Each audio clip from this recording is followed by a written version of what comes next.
Hello students, welcome back to our video. So in the last video we completed chapter number 5. So there are first 5 chapters for your half yearly annual paper. So now from today we are going to start with the revision. So open your first chapter, that is accounting and its terminology. The first chapter is totally theory chapter. So let's start with the revision. So today we are going to discuss some points which you have to remember. So points to be remembered from the first chapter, accounting and its terminology. So the first point which is to be remembered is, in present time, coins, currency notes and now even plastic currency is used in the form of money. For such system where money is used as a medium of exchange, for such system means where in present time coins, currency notes and plastic currency used. So for this such system where money is used as a medium of exchange, it is known as monetary economy. Third point is, Western historians have given credit for the significance of accounting to the mathematician named Mr. Luca Pacioli of Italy. So, accounting definition is, accounting is an art of recording, classifying and summarizing in a significant manner and in the terms of money, transactions and events which are in part of at least of a financial character and interpreting the results thereof. So now you have to by heart this accounting definition word to word. This accounting definition, you have to remember this accounting definition word to word. So accounting is an art of recording, classifying and summarizing in a significant manner and in the terms of money, transactions and events which are in part of at least of a financial character and interpreting the results thereof. The next point is, quantitative information means numerical information. Quantitative information means numerical information. The next is, accounting is known as a language of business. Therefore, accounting provides information of accounts and thus it works as a language. The next point is, accounting is mainly categorized into 3 categories. First is financial accounting, second is cost accounting and third one is management accounting. The next point is, business transactions means exchange of product or services of business between 2 or more persons in the form of cash or on the form of credit. Then amount payable by the business to the owner is internal liability. Amount payable by the business to the owner is internal liability.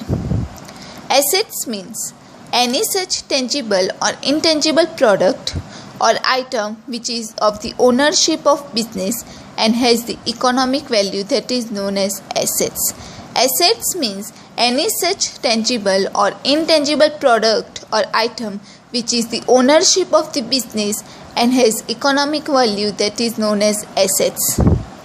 To produce any product or to provide any services, whatever expenses are required, the sum of these expenses is cost. So the sum of all the expenses is known as cost. Then next is, depreciation is a non-cash expense of the business. Then bad debts is not an expense of business but it is a loss. Bad debts is not an expense of business but it is a loss.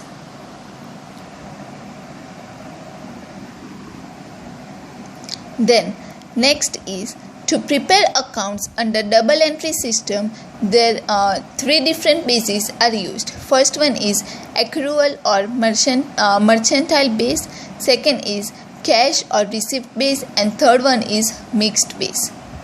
Then next is steps to prepare the accounts. So voucher. Voucher means identification of transaction. In voucher it includes identification of transaction. Then next step is journal.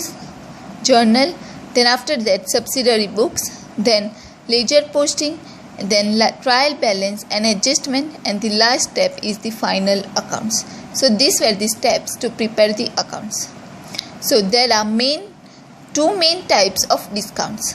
First is trade discount and second is cash discount. The next point is debtors are treated as current assets while creditors are treated as current liabilities. The next point is stock means surplus of goods from purchase. Stock means surplus of goods from purchase. Then next is receipts are categorized into two categories. First one is revenue receipts and second is capital receipts. Then expenses are also classified into two categories. First one is revenue expenditure and second is capital expenditure. Then event means situation or results created from the transaction, that is known as events. Then the next point to be remembered is a businessman does the business of goods. Purchase of that goods is treated as purchase while sale of that goods is treated as sales in accounting. Then bills receivable emerges from debtors while bills payable emerges from the creditors. Then debit and credit are two important words of the accounting. Every transaction has two effects in double entry system, that is debit and credit.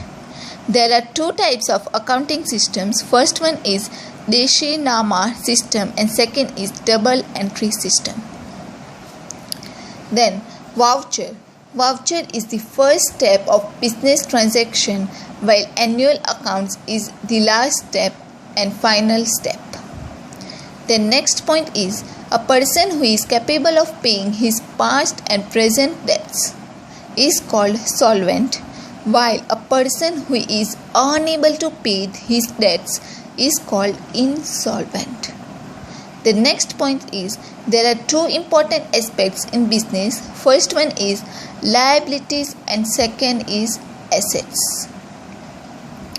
Then owner gives capital to the business and business gives drawings to the owner. Then internal liability means liability towards the owners, while external liability means liability towards the third parties.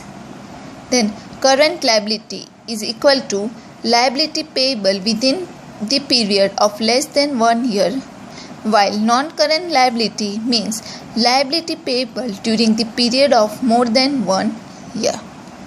Then non-current assets are also known as long-term or fixed assets. Non-current assets can be categorized into two categories. First one is tangible assets and second is intangible assets. Current assets can be converted into cash quickly. Real assets. Real assets means assets that have value in the reality. And fictitious assets are also known as spread revenue expenses or deferred revenue expenses.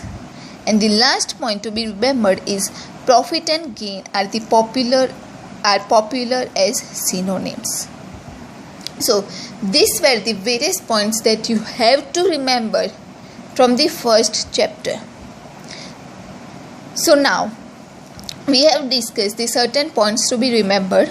So in the next video we would discuss in detail from the textbook, like these points we discussed from the digest. In the next video we would discuss or look at the points from the textbook. So these are the points you have to remember. Without knowing these points, the knowledge of accounting is incomplete. So this is very important for you guys to remember these points from the first chapter. If you know these points, then you would be able to do the accounting very well. So please remember these points from the first chapter, and if you have any questions or any doubts, please feel free to comment below the video. Thank you.